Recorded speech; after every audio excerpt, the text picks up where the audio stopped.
What's up cuy? Balik lagi sama gua di channel ini.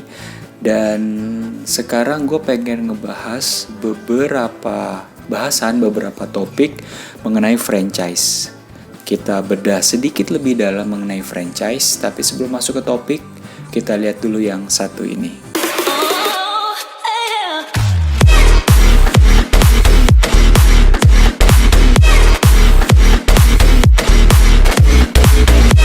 Oke guys, jadi langsung aja. Kali ini gue mau ngebahas tentang franchise. Gue mau nyamain persepsi gue dengan lo semua yang nonton video ini, bahwa kita samakan dulu nih franchise itu apa. Jadi sesuai video gue yang kemarin di sini, franchise itu adalah suatu hak yang diberikan oleh pihak pertama, dalam hal ini franchiser, kepada pihak kedua, dalam hal ini ada franchisee. Nah, si franchiser ini adalah pemilik brand, pemilik sistem, pemilik produk yang dia berikan hak lisensi usahanya untuk dibuka oleh si franchisee. Jadi si franchisee membayarkan sejumlah uang untuk membeli lisensi dan investasi di awal kepada pihak pertama, kepada franchiser, untuk mendapatkan laba atau profit untuk menjual dagangannya, gitu ya. Jadi di sini adalah kuncinya hak. Baca. Pihak pertama atau franchiser ngasih hak pihak kedua atau franchisee buat dagang produknya si pihak pertama. Lalu next, secara garis besar, secara general, bedanya franchise, business opportunity dan kemitraan. Pada dasarnya semua hampir mirip. Tapi di sini gue mau tekanin, jangan keliru, jangan salah kalau franchise belum tentu kemitraan dan kemitraan belum tentu business opportunity. Gitu ya. Jadi simpelnya gini, franchise itu adalah ketika pihak kedua atau franchisee membeli lisensi dan produknya pihak pertama atau franchiser untuk mendapatkan omset atau mendapatkan profit dari hasil jualan lisensi dan jualan produknya. Nah, si franchiser ini setelah mencharge investasi di awal atau franchise fee, pada bulan-bulan berikutnya atau beberapa tahun berikutnya, si franchiser ini meminta istilahnya untuk bagi hasil karena udah make namanya si franchiser. Contoh, misalnya buka laundry ABC. Nah, si franchiser ini ngasih patokan tiap 5 tahun untuk perpanjang kontrak harus bayar franchise fee atau lisensi fee atau royalty fee karena udah pakai nama laundry ABC dalam jumlah nominal sekian. Atau misalnya dalam bulanan itu misalnya ada potongan beberapa persen dari franchiser dari hasil omset atau hasil profit. Itu biasanya opsional sih, terserah gimana deal-dealannya kontrak di awal. Diam! Oke, next. Kalau kemitraan itu hanya beli di awal, tapi tidak ada bayaran atau fee berikutnya.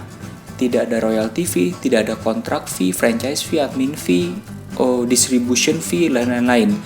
Jadi, money-nya atau keuntungannya si pihak pertama yang memiliki brand kemitraan ini, dia mendapatkan investasi di awal, money di awal, fresh money.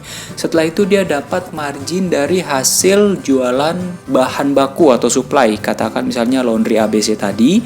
Jadi si A atau franchiser punya margin dari jualan sabun cucinya, dari jualan hangernya, dari jualan plastiknya, dari jualan obat pengeringnya, macem-macem.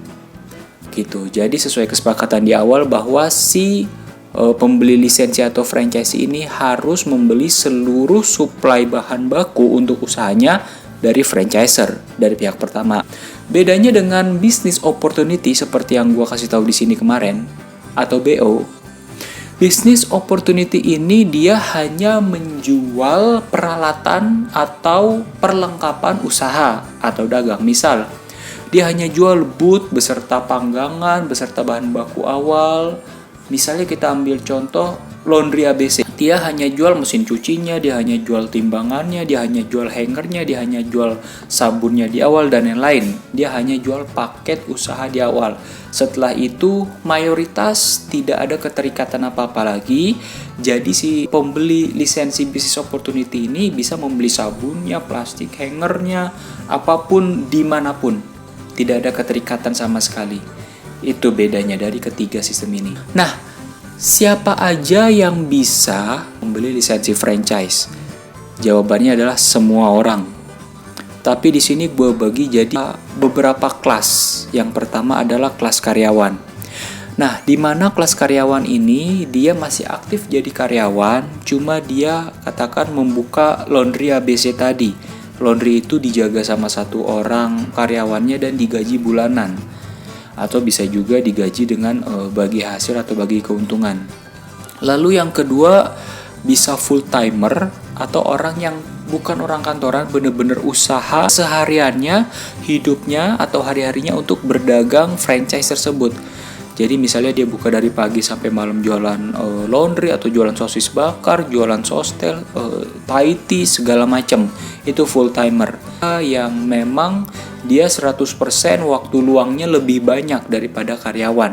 Karena karyawan terikat waktu. Nah, lalu ada investor.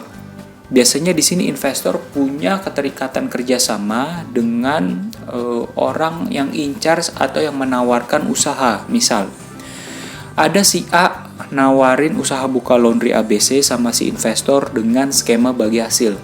Si A yang handle operation, si A yang nyuci, si A yang semuanya handle sampai bersih, investor hanya chip in. Ini seperti kerjasama. Jadi si A ini menghandle seluruh operasional, pelanggan, pembagian profit, si investor dapat bagi hasil atau passive income-nya saja. Itu adalah kelas yang ketiga. Lalu ada beberapa faktor investor atau franchisee untuk membuka usahanya, untuk membuka franchise-nya dalam hal bekerja sama atau mencari karyawan atau mencari partner. Misalnya mencari partner atau karyawan, kalau bisa, ini pengalaman gue pribadi ya, usahakan mungkin kalau bisa saudara atau teman atau orang kenal.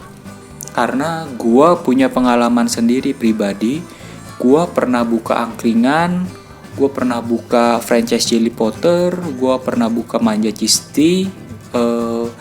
Itu yang works Jelly Potter dan Manja Cheese Tea itu karena gue karyawannya itu saudara gue sendiri. Jadi gue bagi hasil. Gue pernah buka angkringan di daerah Jakarta Selatan di Rasamala Tebet. Itu nggak works. Gue dalam kurang lebih cuma bertahan kurang dari setahun. Gue udah 4-5 kali ganti orang. Dari yang mulai sering gak masuk, sakit, ngentit duit, dan lain-lain. Pokoknya kalau lu sembarangan cari karyawan, akan susah deh, akan sulit. Nah, itu tips dari gua. Kalau bisa lo kenal orangnya, kalau bisa ya balik lagi memang saudara, teman, kalau masalah duit gak ada bedanya.